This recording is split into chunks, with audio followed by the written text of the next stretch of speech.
Dati po kasi hindi kami nakakapag-ikot-ikot, sir eh. Oo, ngayon nakakaikot na kayo.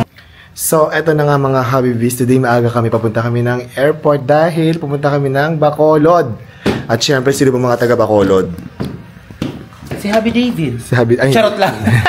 Kasama natin si Lindy at saka si Ate Rose. Yay! Uwi sila ng Bacolod! Uwi kayo ng Bacolod. Meron kaming meet and greet sa Bacolod. In-invite tayo ni Mami Celine sa Bacolod. Habibi Hub Bacolod. Yes. Excited na ba kayo umuwi, Ate Rose, Lindy? Opo, excited. Yes. Uwi kayo sa inyo? Uwi kayo sa inyo? Yes po, uwi po. Bibisita? Yeah, mag-extend na lang ng konting araw para makabisita kayo, ha? Oh, let's go! Sabi si Lindy. Ano siya sabi ni Lindy? See you, City of Smiles! See you! And syempre, ang ating driver si Bob ang maghahatid sa atin. Let's go, Bob! We're here sa airport. Let's go! Mag-check-in na kami. Ano? So, wala pa kaming gate number kaya kakain muna kami habang naghihintay ng boarding. Dito na kami sa loob ng airplane.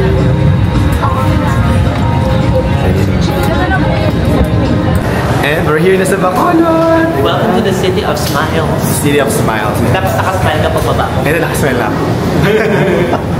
Sa pagdating namin dito, syempre ang first order of business namin ay kumain at dadaling kami dito sa Gary's Place. Ang ganda ng daanan dito, guys. Ayan, ayan, oh. Medyo mahaba yung papasukan namin. Pero, ano, Instagrammable yung dadaanan. Very nice. Ang ganda ba? Ano ito, resort? Dito tayo. I think it's a restaurant. Ewan ko, ha? I think it's a resort. Ah, talaga? So, this is a restaurant. Ayan, very nature ang peg dito. Sobrang, ay naririnig yung mga, ano, huni ng ibon.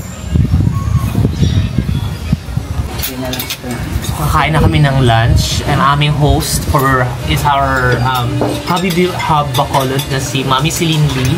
Thank you so much for our lunch today. Anong ulam natin today? Meron tayong honey glazed chicken, tapos salpikaw. Tapos ito, dito talaga sa Bacolod. Kibel? Anong kibel? Kadyos, baboy langka. Kadyos, baboy langka. Tapos ito yung kansi. Oo, kansi. Hi everybody! Hi! Nandito si Len at si Jen. Tapos na kaming kumain ng lunch. And next namin pupuntahan is yung ruins daw. Doon naman kami mag-tutour. O mag-tutour! Okay, andito na tayo sa ruins. Ito tayo, dito tayo dinala ni Mami Celine. Mami Celine, thank you for bringing us here. Thank you po. We love you, Mami Celine. Ay, ang ganda. Ang ganda. Ano to? Nasunog yata ito nung Japanese time, sabi. Ayan, dito yung ano. Basahin nyo na lang dito, guys, yung features sa kanya. Nandyan yung kanyang context at stories. Ayan. Sa papasok natin, upo tayo dito para makinig ng...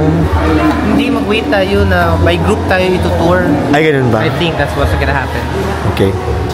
Ate Rose, Lindy, anong sabi? Natutunan yung sabi ng tour guide. Anong sabi, Lindy? Anong sabi? Sinunog daw talaga. Sinadya daw sunugin. Bakit daw sinadya sunugin, Ate Rose? Butang po, sir. Ay, Lindy, bakit daw sinadya sunugin? Dahil... Ano nga yun, sir? Oo, di ba tandaan? Hindi kayo nakikinig na dalawa. May exam kayo. Sinunog siya dahil ayaw nilang gawin para daw hindi magamit na headquarters ng mga Hapon. Yun. Kasi po, gusto na namin mamasyal, sir, kaya... Hindi na kayo nakikinig. O, sige. Mamasyal na kayo. Go na. Ate Rose, Lindy, first time nyo dito? First time po, sir. Pare-pareho natin first time. Pero kayo taga Bacolod, first time nyo lang, diba? Dati po kasi hindi kami nakakapag-ikot-ikot, sir eh. Oo, ngayon nakakaikot na kayo. Kung mag-ikot-ikot kayo dito, mahihilo ka, ganyan, oh. Ay, walay. Po yun, sir eh. Ito yung ruins eh, no? Ito. Pare-pareho namin first time here.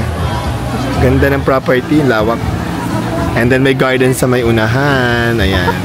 Very nice. Ano sabi mo, Mim? Gusto ko magkaroon tayo ng bahay na ganito. Hello? Mansyon. Mansyon? Kaya natin? Hindi. Wala tayong perang pampagawa niya. Kailangan mo na magbenta ng kaluluwa ko. Cheers. Taka yung kidney ko, pati kidney ni Atos tsaka ni Lindy, tapos yung dalawang kidney mo. Magkayod na naman kayod hanggang sa afford na natin. Yes, ganda. And nandito na tayo sa ating titirhan for our stay here in Bacolod. At nakakatuwa kasi may pa-welcome sa atin. Mga delicacies from Bacolod. Ayun na, may piyaya, may panutsa. First time ko makakita nito. Kwako. Ako din. Ano yan? Parang pulburon. Diba? Patikman mo. And nandito ang mga taga-barangay Habibi. Ayan, mga busy sila. Yes! Yes, and dito kami magstay. O, tingnan mo, Happy David. Ang lasa ng kwakoy. Hindi siya parang laras real. Ano siya? Tikim. Tikim ako. Kakaiba. Matamis. Kakaiba nga. Rice, sugar, and milk. Okay.